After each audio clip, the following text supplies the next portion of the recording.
Qu'est-ce que Gog ou Magog? La guerre, on va dire ça, la guerre de Gog ou Magog, qui a été traduite d'ailleurs dans plusieurs religions, aussi bien dans l'islam aussi que le christianisme, Armageddon. Cette guerre de la fin des temps est considérée, en tout cas dans la Torah, comme étant, d'une certaine façon, une réunification de toutes les générations qui passeraient enfin à la caisse. C'est-à-dire que chaque génération est empreinte de personnes qui viennent au monde et qui partent de ce monde et qui rendent des comptes.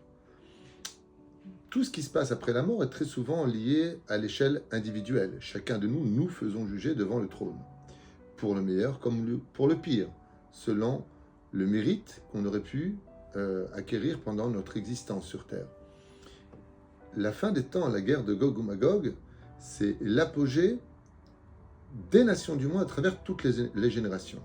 Par exemple, le Rizal nous dit que la génération de la guerre de Gog ou Magog, qui n'est pas forcée d'arriver. La guerre de Gog ou Magog, c'est un couloir qui pourrait être pris ou évité, mais qui, dans les deux cas de figure, est traduit comme étant une guerre destructrice, qui risquerait de laisser qu'un seul tiers de l'humanité, qui vivra verra, et qui a pour but de régler des comptes, c'est-à-dire le dévoilement divin.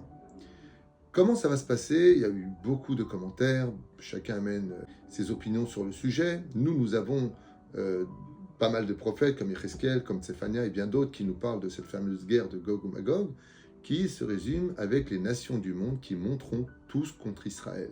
Une réunification des nations du monde qui viendront se battre contre Israël, d'où là-bas, comme par exemple dans le livre de Rabbi Avraham Azoulay, le Messie, le Mashiach sortirait pour justement mettre un terme et faire déposer les armes définitivement dans toutes les nations du monde.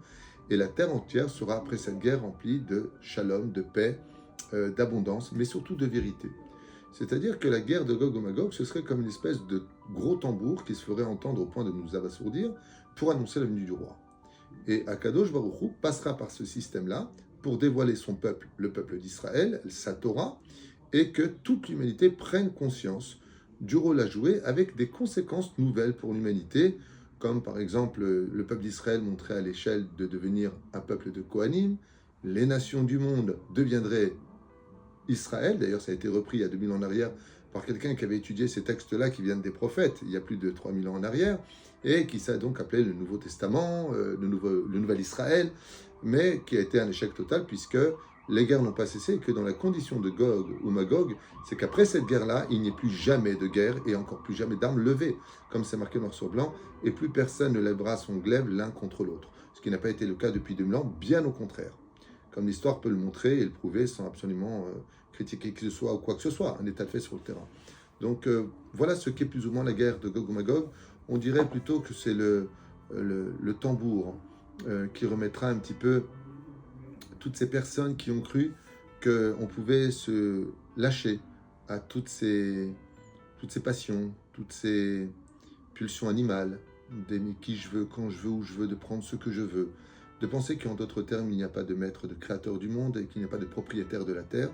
La guerre de Gog ou Magog vient malheureusement ou heureusement donner un coup de Karcher de façon générale, avec une guerre peut-être thermonucléaire ou pas, je n'en sais rien. Le Chafetz Chaim disait que ce serait une guerre fratricide entre nous les Juifs. Ce sera un moment fait de cette façon-là. D'autres ont donné d'autres explications qui sont beaucoup plus pacifistes qu'une guerre terrible des nations du monde. Ce que je sais, c'est que Bezrat Hashem, beaucoup d'encre ont été versées sur ce sujet-là, mais qu'en réalité, ils finissent par dire à la fin, personne ne sait réellement. Par exemple, pour le rabbi de Lubavitch, il n'y aura plus de guerre de Gog ou Magog parce que, selon lui, elle a eu lieu durant la Deuxième Guerre mondiale. D'autres commentateurs disent que il y a 3 guerres de Gog ou Magog. La première, c'était le Beth Amikdash, premier qui a été détruit, le deuxième qui a été détruit. Et avant le troisième, juste avant le troisième, il y aura cette fameuse guerre de Gog ou Magog, où les nations du monde battront les uns contre les autres, puis accuseront Israël d'être toujours à la source de tous les conflits, et ils feront la paix entre eux pour se retourner contre nous, au point de ne plus voir une seule vague sur le Sénat, tellement les bateaux seront réunis autour de nous, et Israël enfin fera une teshuva comme jamais dans l'histoire on l'a fait, un cri vers Dieu en disant cette fois Manaaseh, qu'est-ce qu'on devient, et Mashiach sortira, ce qui paraît à ce moment-là. On a tellement espéré, on était persuadé qu'après le Covid, il y aurait la Géoula, il y aurait enfin la rédemption, il y aurait enfin Quand Poutine a attaqué l'Ukraine et que la Chine s'en est pris à Taïwan, on s'est dit, ça y est, moi aussi même j'avais fait des cours qui sont référencés sur ce sujet-là, puis voilà que ça devient encore une fois de plus silencieux.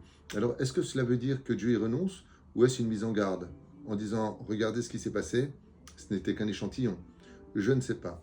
Moi, ce que je pense, c'est qu'on devrait, au lieu de s'intéresser à la guerre de Gog ou Magog, si elle arrive ou pas et qu'est-ce qu'elle en deviendra, je pense que le plus important est de savoir comment on va passer la journée d'aujourd'hui à mieux s'entendre les uns les autres et à plus servir le Créateur du monde. Je pense que c'est là qu'est notre guerre de tous les jours de Gog ou Magog, et de faire, Dieu fera ses plans de toute façon avec ou sans notre accord. Mais en tout cas, si elle annonce ce qu'elle annonce, ça fait un bain de sang assez important, et j'espère que Bezrat Hashem, on pourra remplacer ce bain de sang par beaucoup plus de sourire, parce que c'est tout ce qui manque à cette humanité. La compassion, de l'empathie, de la chpatiout, on dit en hébreu, aussi bien chez nous que chez les non-juifs, avoir un peu plus de considération les uns pour les autres, surtout dans cette pauvreté par laquelle énormément aujourd'hui de familles passent. Pour eux, la guerre de Gog ou Magog, ce serait peut-être une libération, tellement les gens souffrent dans notre génération. Bezrat Hashem, si on attend le Messie pour nous sauver de la guerre de Gog ou Magog, il faut que chaque être sache qu'il est une partie du Messie.